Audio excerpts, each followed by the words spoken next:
حضرت امامہ رضی اللہ عنہ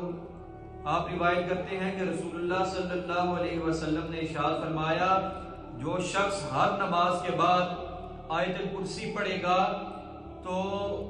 اس کے لیے جنت میں داخل ہونے کے لیے رکاوٹ جو رہ جائے گی وہ صرف یہی ہے کہ وہ انتقال کر جائے، یعنی اس میں اور جنت میں جو فاصلہ رہے گا وہ صرف موت کا ہوگا۔ جب بندہ دنیا سے جائے گا تو اللہ اسے جنت عطا فرما دے گا جو ہر فرض کے بعد، ہر نماز کے بعد آیت الکرسی پڑھے گا۔ حضرت ابو ذر غفاری رضی اللہ عنہ